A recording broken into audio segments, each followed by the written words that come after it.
Train বাইরে loss, ট্রেনের খরচ দৈনিক হলো 50 লাখ, উঠে 7 লাখ, তাহলে 47 লাখই লস। তাহলে কেমন পরিকল্পনা বাইর করছে শেখ হাসিনা? এটা কেমন বাইর করছে? লস প্রজেক্ট, পুরো লস প্রজেক্ট, পুরোটাই লস। আমার ট্রেন লাইনটাই লস, আমার পেরে লাচ্ছি, আমরা যাত্রী পাই না। দেখেন এই লেগুনা বাস গেলে আমরা চালাই না, আমরা সবাই তো বহা দেখেন আপনি একটা বাস যাত্রী বড় না দেখেন, এরকম টাইমে তো যাত্রীর অভাব থাকতো না কত বারো, এবার এরকম কেন? ট্রেনে ক্ষতি করছে বুঝেন, ভাড়া কম, ট্রেনে তো খরচ বেশি, 50 লাখ টাকা খরচ, টাকা উঠে মাত্র 20 লাখ টাকা, 30 লাখ টাকা লস, লস প্রজেক্ট, পুরো লস প্রজেক্ট। আপনি দেখেন, এত করে দেখেন আপনি, সব ট্রেনের জায়গা ভাই, 16টা বগি ওস্তাদ কে শুনেন, 16টা বগি ওস্তাদ, 16টা বগি ছাড়ছে।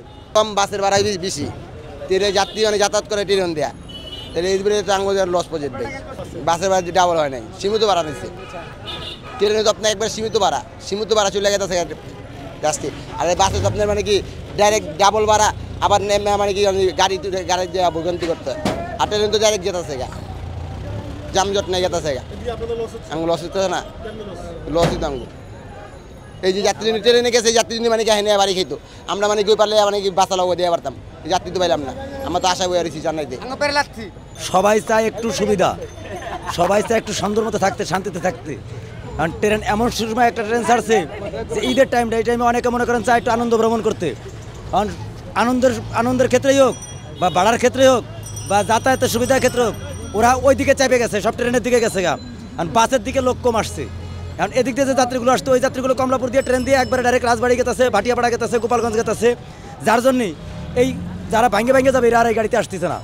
কারণ না আসার ধরুন আমাদের মনে করেন গাড়িতে যে 2000 টাকা আমরা ইনকাম করবো, ওই জায়গায় ইনকাম হইতেছে 1200-1500, তো ওই 200-300 টাকা আমাদের ঘাটতি। আর আমরা সারা মাস মনে করেন রোজার দিনে এমনি তো যাত্রী কম, সারা মাস আশা রয়েছি যে আজকে না কালকে পাবো, কালকে না পরশু পাবো। আর আস্তে আস্তে আজকে এমন একটা দিন আসছে যে আজকে যাত্রী নাই, আমরা বইয়েই রয়েছি, আমরা বসে রয়েছি। আজকে যাত্রী তো নাই, কারণ সবাই তো আমরা বসে রয়েছি ওই আশা। এখন যাত্রী তো মনে করেন আস্তে আস্তে গেছে। তবে সাধারণ পাবলিকের জন্য এটা ভালো হয়েছে, যদিও তারা শান্তিতে যায় পারছে। এখন শান্তিতে যারা গেছে তারা তো গেছেই, আর আমরা তো মনে করেন টাকার অভাবে যাই পারলাম না। আবার এই জায়গায় আমাকে যাকে বৌসালে মেয়ে আছে, বাপ মা আছে, আমরা যা ঈদ করবো, আর আমাকে তো হাই শুরু হয়ে গেছে, আপনারা নিজেরাই দেখতেছেন। গাড়ি আছে, যাত্রী নাই, বুঝছেন, গাড়ি আছে, যাত্রী নাই। এখন চিন্তা ভাবনা মনে করেন চিনি কিনতে হইব, নইলে ওই যে গুড় কিনতে হইব। এখন গুড় তো সলিড নাই, কিনে ওইটা দিয়ে মনে করেন সেমাই মনে করে ওই ক্ষীর পাক করতে হইব, ক্ষীর পাক করে তারপরে মনে করেন খাইতে হইব, তাছাড়া তার রাস্তা নাই।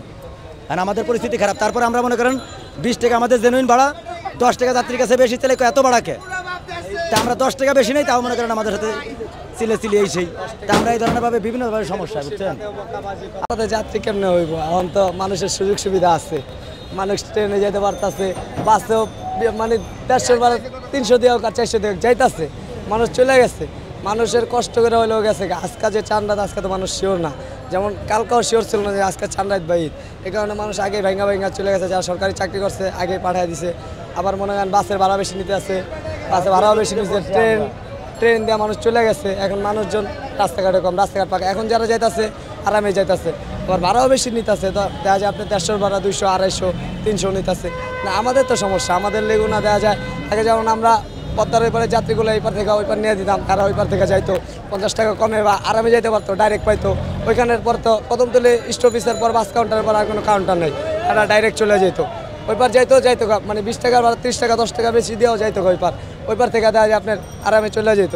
এখন মানুষ এত 10 টাকা বেশি নিতে গেলেও অনেক কৈফত। এই যে ঈদ বোনাস বা ঈদের লেগে 10 টাকা বাড়তি, তাও অনেকে দিতে চায়, অনেকে বকাবাজি, অনেকে চিল্লাচিল্লি।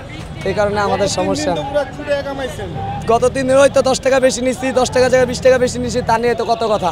মানুষ বকছে, মানুষ গাইলাইছে, অনেকে দিচ্ছে, অনেকে দেয় না, অনেকে গ্যাঞ্জাম, অনেকে স্থানীয়, অনেকে গরম দেয়, অনেকে গ্যাঞ্জাম লাগছে। আবার রাইতে হলে মনে করেন জমা 1200 টাকা জমা নিচ্ছে, 2000 টাকা জমা নিচ্ছে, 2500।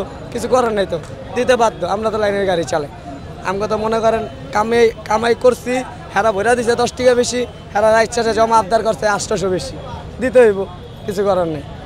তা আমাদের টাকাটা কই থেকে থাকবো, আমাদের বেতনটা কই থেকে টিকবো? সব দিকে তো বেশি দিতেই হইতাছে।